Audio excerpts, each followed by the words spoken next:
What's up, everybody? This is Brace with a little more Brace philosophy.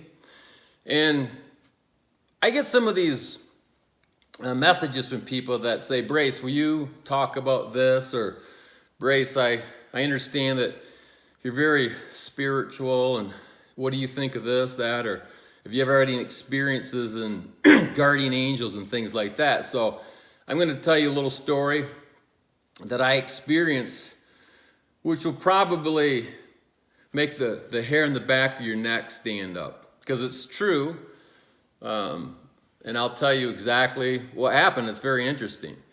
So in the year 2000, I was going through a divorce. And so my life, I was going through a life change. And at that time, I'd already been training in Yoshokai Aikido for about 7 years. And it was really hard training, really intense.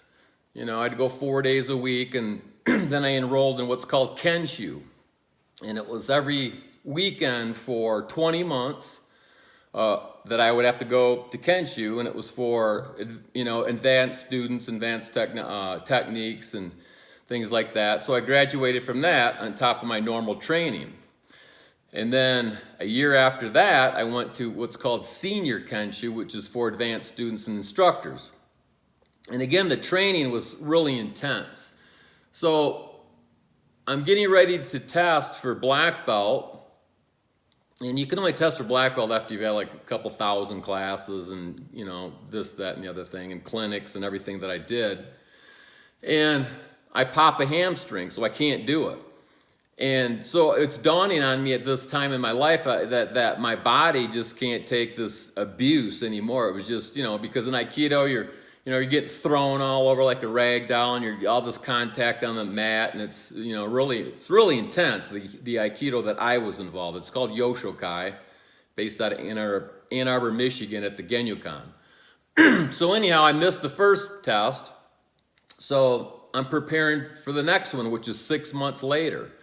And you would have to get up in the morning and be at the dojo by 6 a.m. for 2 weeks to prepare for the test.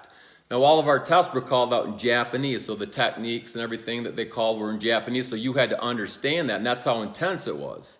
So the night before the test, some of these senior students and the sensei and whatnot, they're like, don't pop your hamstring or get in a car accident or anything like that, because I knew in my mind that if I didn't get this test done and accomplished, that I probably wouldn't have the physical ability to withstand, the training anymore, my back and everything, and I kept popping everything because I was in karate 10 years before that, and I've beat the shit out of myself my whole life, physically. So anyhow, I leave. And I had an SUV at the time with kind of the bigger wheels, and it's November in Michigan.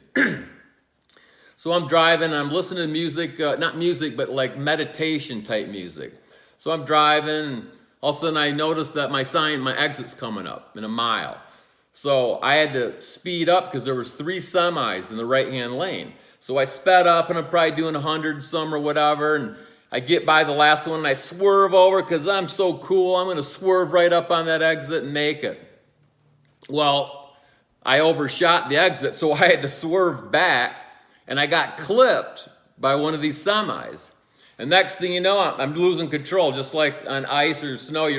I'm like, and then all of a sudden my tires caught, and I just went into a constant spin. And thank God I had my seatbelt on. And all I thought to myself, as soon as I started spinning, I opened up my hands and I just said, well, this may be it. So I probably rolled my rig about 10 times, and I ended up in the ditch on all my wheels. And of course, it was all caved in, my windows were blown out, and everything in my vehicle was gone. And anyhow, I wake up. I was probably out for like 2 or 3 minutes. I was knocked out. So I wake up to this guy looking at me through my car window. So no, actually he's to the right of me. So anyhow, you know, whatever, and he comes over, my windows are all, he goes, sir, are you okay? Are you okay? And I said, I think I am. And then I just started moving to see if something was broke or whatever. And I remembered that seatbelt, it was like a magnet, like sucking me onto that seat. And that's what I really remember. But anyhow, this guy comes up and he goes, where's that lady that was here? I said, well, and I just woke up from being knocked out. And I said, what lady are you talking about? He said, I saw, you know, your accident, and I pulled over there, and we looked down there, my wife and I, and there was a lady standing there here in the ditch talking to you or looking in your window. And I was out cold, so her face was like right here. He said, that lady, there was a lady there that was looking at you right next to your window, like her face was right to your face. I said, I have no idea what you're talking about. So take off my seatbelt and I, you know, step out, and I'm just seeing if anything's broke, and my shin was bumped and my shoulder was jacked a little bit, and everything in my vehicle was thrown out. And there was dirt and glass all over me, just all over me and inside the car. So I'm kind of like hobbling around, and that guy just kept asking me, where's that lady? I said, dude, I have no idea what you're talking about. I'm traveling alone. I'm by myself. And I'm not traveling with you know, there's nobody here. So if you saw somebody, that I don't know what to tell you. So, and this is the honest to God's truth. He said there was a lady standing there looking at me through my window, and he asked me at least 4 times who it was.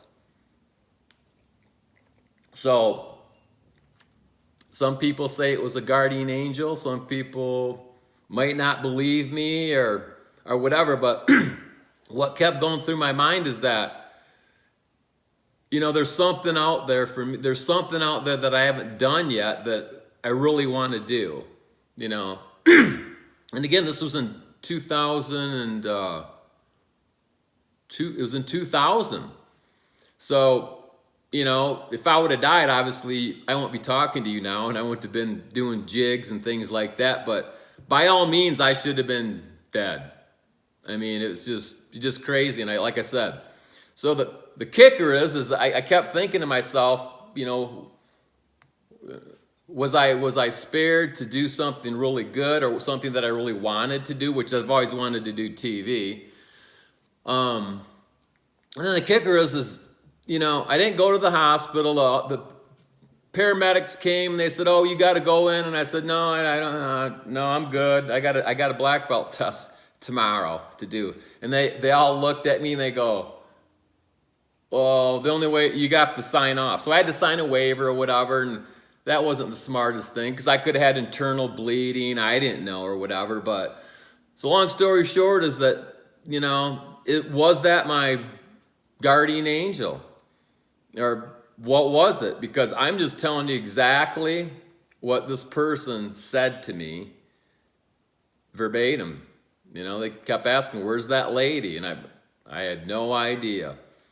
So I found that very strange. So the next day I went back down to the Genucon in Ann Arbor and I took my test and I passed. So that was one of my goals, and I'm going to make a video about goal setting and how some of these powerful, very powerful techniques that I used to really hit my goals. Very powerful stuff. I mean, a lot of people will say, "Oh yeah, I got goals," or whatever. And if you can say whatever you want, those are wishes, and there's certain techniques that you have to do to make them become a reality. You can't just wish. You have to implement some. But anyhow, are there guardian angels, and what do you think of my story? Comment below. Again, you can check me out on Twitter. I'm at Brace Philosophy, at Gigolo Brace, and I'm on Instagram, Braceland.